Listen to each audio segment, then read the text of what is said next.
చిరంజీవి గారి అభిమానులందరికీ, అలాగే ఈ సినిమా బాగుండాలి, ప్రతి సినిమా బాగుండాలి, పరిశ్రమ బాగుండాలని కోరుకుంటూ ఈ సినిమాను ఆశీర్వదించడానికి వచ్చిన మంత్రివర్యులు కేటీఆర్ గారికి అండ్ గంటా శ్రీనివాసరావు గారికి, అలాగే సినిమా పెద్దలకి అందరికీ మనస్ఫూర్తిగా కృతజ్ఞత తెలియజేసుకుంటూ, ధృవ అందరికీ తెలిసిందండి, ఇది పోలీస్ క్యారెక్టర్. పోలీస్ అంటే కాన్ఫిడెన్స్, బిలీవబుల్. ఆ బిలీవబుల్ ఎక్కడి నుంచి వస్తున్నాయంటే లుక్. ఆ లుక్ని చరణ్ బాబు చేసిన ఆ డిజైన్ చాలా అద్భుతంగా, అంటే ఆ క్యారెక్టర్లోకి ఇన్వాల్వ్ అయ్యి అతను చేసిన ఆ ఇది నిజంగా వర్ణనాతీతం. డెఫినెట్లీ ఆ లుక్లోనే సినిమా సగం సక్సెస్ క్లియర్గా కనిపిస్తుంది మనకి. అలాగే రకుల్ ప్రీత్, తను నా ప్రీవియస్ సినిమాకి హీరోయిన్ అండి, ఇప్పుడు రన్నింగ్ సినిమాకి హీరోయిన్. తనకు ఒకటే తెలుసు, వర్క్ వర్క్, అది తప్ప సెకండ్ థాట్ లేదు. అలాంటి మంచి పని మీద అవగాహన ఉండి ఇష్టపడే అమ్మాయి చేస్తున్న ఈ సినిమా, చరణ్ బాబు అండ్ వాళ్ళ కలయికలు వస్తున్న ఈ సినిమా మంచి సినిమా అవ్వాలని చెప్పి మనస్ఫూర్తిగా కోరుకుంటున్నాను. అలాగే అరవింద్ స్వామి గారు, మామూలుగా మేము కాలేజ్, ఇంకా నేను ఇండస్ట్రీకి రాలేదండి, కాలేజ్ చదువుకునే రోజుల్లో అప్పటికే రోజా అది వచ్చేసింది. అందరూ ఎవరైనా అమ్మాయి బాగుంటే తిను పెద్ద ఐశ్వర్య రాయ్ అని చెప్పి ఫీలింగ్ రానేవాళ్ళు.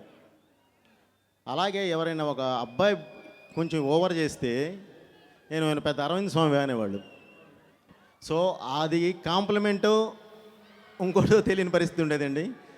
అలాంటి అరవింద్ స్వామి గారు హీరోగాను సక్సెస్, ఈరోజు విలన్గాను పెద్ద సక్సెస్ అయ్యారు. ఒక విచిత్రమైన విషయం ఏంటంటే, మామూలుగా మనం చూసిన ఇన్ని సినిమాల్లోనూ తండ్రి పోలీస్, కొడుకు ఖైదీగా, ఆ చేజ్ ఫైనల్గా ఒక డ్రామా పండుద్దండి. కానీ విచిత్రంగా ఈ ఫ్యామిలీలో కొడుకు పోలీస్, తండ్రి ఖైదీ నెంబర్ 150గా చేస్తున్నారండి. చాలా థ్రిల్గా ఉంది ఇది. కానీ ఒకటి మాత్రం వాస్తవం బాబు, ఆయన అరెస్ట్ చేయాలన్నా అందుకోవాలన్నా ఆషామాషి విషయం కాదు. ఇక్కడ అందరికీ తెలుసు ఆ విషయం. ఎందుకంటే ఒక వేరు గట్టిదైతే చెట్టు చాలా బలంగా పెరుగుతుంది. ఆ చెట్టు కింద ఎంతోమంది ఎదుగుతారు, ఎదగడానికి దోహదపడుతుంది. అలాంటి బెస్ట్ ఎగ్జాంపులే చిరంజీవి గారు. ఆయన ఎదుగుతూ ఒక అద్భుతమైన ప్లాట్ఫామ్ వేసి, ఆ ప్లాట్ఫామ్కి రెస్పెక్ట్ ఇచ్చే ప్రతి ఒక్కళ్ళని ఆ ప్లాట్ఫామ్ మీదకి తీసుకొచ్చి వాళ్ళని ఎదగమని కాసేపు రెస్ట్ తీసుకున్నారు అంతే. మళ్ళీ వస్తున్నారు ట్విస్ట్ ఇవ్వడానికి. అదే 150 ఖైదీ నెంబర్ 150. సో ఈ సినిమాతో పాటు ఆ సినిమా కూడా అద్భుతమైన సక్సెస్ అయ్యి పరిశ్రమ కళకళాలని కోరుకుంటున్నానండి. ఇంకొక చిన్న విషయం, ఎందుకంటే పెద్దలు ఉన్నారు, వాళ్ళు మాట్లాడాల్సిందండి. అదే అరవింద్ గారు, గీతా ఆర్ట్స్. ఈ బ్యానర్ మేకింగ్ వాల్యూస్ ఎలా ఉంటాయో అలాగే ఒక క్లారిటీ ఉన్న డైరెక్టర్కి ఎంత ఫ్రీడమ్ ఇస్తారు, ఎంత పుషప్ ఇస్తారు అనేది ప్రీవియస్ సినిమా చేసిన డైరెక్టర్గా నాకు బాగా తెలుసండి. అలాగే ఈ సంస్థ గురించి ఒక గొప్ప మాట చెప్పాలి అంటే ఒకటే ఫైనల్గా అండి, ఎవరైనా ఒక సంస్థలో ఒక వ్యక్తి ప్రొడ్యూసర్ సినిమాను ప్రేమిస్తే చాలు, సినిమా మంచి సినిమా వస్తుంది. కానీ ఈ గీతా ఆర్ట్స్ అనే సంస్థలో ప్రతి ఒక్కళ్ళు సినిమాను ప్రేమిస్తారు.